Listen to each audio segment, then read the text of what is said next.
guys, it's Sam, and today I'm going to talk about my most anticipated releases for the fall season. So I'll be talking about the books I'm most excited about coming out in September, October, and November. Now the fall release season typically is my favorite. My favorite books tend to come out around this time. A lot of big fantasy releases and things like that happen. Spring and fall tend to be the best, but fall is peak. So I have a number of things to talk about today. So first, on September 8th, we have Ironheart by Nina Varela. This is the second book in the Crier's War duology, I think is the title. This is a young adult duology that's kind of fantasy but almost has a sci-fi vibe, because one of the characters is human and one of the characters is basically an automaton, but in this world, instead of it being the humans are subjugating the automatons, it's the other way around, and these are automatons that are powered by magic, and that is a part of the whole mystery of everything. I read the first book a couple months ago and kind of enjoyed it. It was kind of intriguing, and it does involve a sapphic romance between the two main characters. So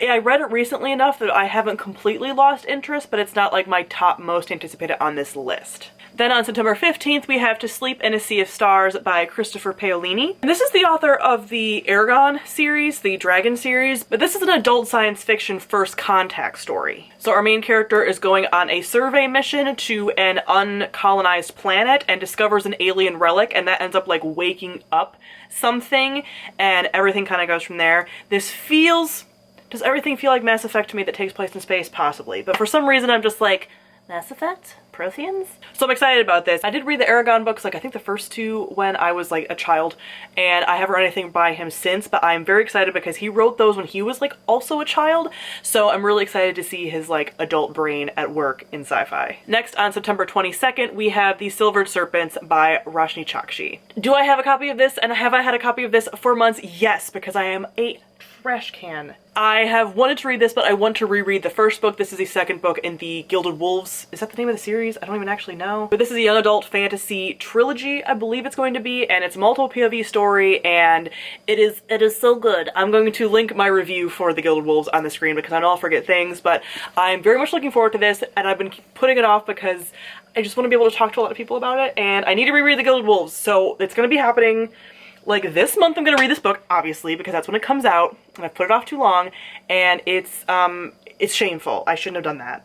I feel bad, but I'm very excited about this. So many things about the last book, were hinted about what's gonna happen in this book, and I'm I really cannot wait to scream. Then lastly, in September on the 29th, we have A Deadly Education by Naomi Novik. This is definitely one of my most anticipated books of the year, the first book in a new fantasy series from Naomi Novik, who's one of my favorite authors, and this is featuring a deadly magical school.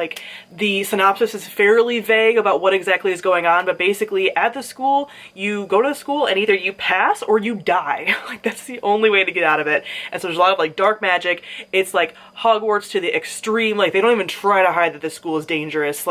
You might die. So I am pretty hyped about this, and yeah, can't wait. Can't wait. Then in October, the first few books that do get released are some adult contemporary romances that are holiday books. So this is my first year really being into romance, paying attention to some releases, and looking forward to the holiday season of books, not realizing that they release in October, which sort of makes sense because craft stores release their Christmas stuff in October, but I'm not necessarily going to want to read these books right away in October, although one I already do have an arc of, oops, but that's when the holiday season starts in book world, apparently. So on October 6th, we have Mistletoe and Mr Right by Sarah Morgenthaler. This is the second book in a adult contemporary romance series. The first book I read earlier this year, and I'm forgetting what the name of it was, but basically it's taking place in a small town in Alaska, and this is following two characters that we met in the first book. One is a socialite who is a part of the major hotel there that the townies don't like because they're the hotel's ruining everything, and she's trying to come in and help both the town and the hotel and everything. And then the guy is a bartender or possibly bar owner in the town, and he's been mooning over her for a while. It's hinted at even in the first book, not even featuring them. So I'm really excited because apparently she ends up a little ridiculous because it's Christmas themed, but there's a moose terrorizing things a bit, and so she goes trying to like trap it or something, and somehow ends up, instead of tranquilizing the moose, tranquilizes him, and then they start like teaming up to like fix this like problem with this moose. It's very like Alaska small town cuteness. So I'm excited about this one. I liked the first book, but there were some problems that I had with it, but this second book with these two characters I think will be really fun. So looking forward to this one for a cute holiday romance. My second holiday romance is also on the 6th, and that's In a Holidays by Christina Lauren. This is the book that I have the arc of already. And Christina Lauren wrote one of my favorite contemporary romance books. So this is an adult contemporary romance that takes place around the holidays, and this main character, her like life is kind of falling apart, and this is the last time that she's going to be spending her Christmas with her family at this like Utah lodge cottage that they always rent every year.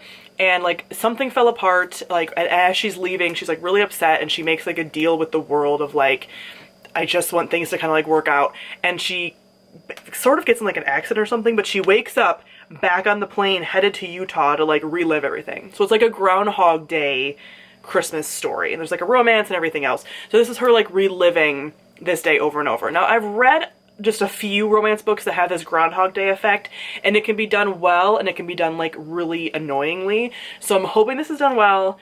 I want this to be done well. I really want to like this. So fingers crossed. Then also on the 6th, we have The Invisible Life of Addie LaRue by V.E. Schwab. Now I've talked about at length how V.E. Schwab constantly lets me down, and I get my hopes up. This is a book that like I should like it. So we'll see. I don't know. I don't like the way she writes female characters, so we'll see. But I'm still holding out hope for this one. This is about a girl, Addie LaRue, who made a deal sort of with the devil. I don't even know who she made a deal with, but basically she wanted to live forever, but the consequence was that no one was going to remember her. So she basically lived this like invisible life where no one ever remembers her, and then 300 years of her living like this, she runs into a guy in a like hidden bookstore, and he remembers her name. And everything goes from there. So this sounds like something that I would really, really enjoy, and I hope dearly that I do. Then on October 13th, we have Once and Future Witches by Alex E. Harrow. This is a historical fantasy that's taking place during the suffragette movement. So witches have been like gone, and like magic has been much more like minor charms and like kitchen magic and things like that. But then the suffragette movement is happening, and the women's right to vote, and some of these women are discovering witchcraft again and combining that like with the movement. So this sounds exactly up my alley. I don't always go for historical like fantasy, but this sounds like a perfect combination of things for me. Then also on the 13th, we have Lightbringer by Claire Legrand. This is the third and final book in the Imperium trilogy, the first book being Furyborn. I love this series. This is a young adult fantasy series, follows two main characters who are in the same like world, thousands of years apart, about 1,000 I think years apart, and what is going on there politically, and their stories kind of like intertwine and like affect each other, and the magic is really cool. It's sort of like a villain origin story on one hand, and like the morals and things is just very, very cool, very interesting. I love the antagonist in this. I love like what Claire Legrand does with main character and antagonist like dynamics and stuff, and I love Claire Legrand, one of my favorite authors. So very much looking forward to this finale, this conclusion. I recently read the second book a couple months ago, so it's like all fresh in my mind, and I'm just gonna see like how this ends up. Hoping for the best for the characters, preparing for the worst for the characters. And lastly, on November 3rd, we have Instant Karma by Marissa Meyer. And this is a young adult contemporary, and one of the first young adult contemporaries I've actually wanted to read in a very long time. But basically our main character is a perfectionist, and she ends up getting, through some like freak accident, the ability to like give people karma and like pay them back for things that they've done, and like basically like punish them for like petty offenses that she deems are like things that they've done wrong.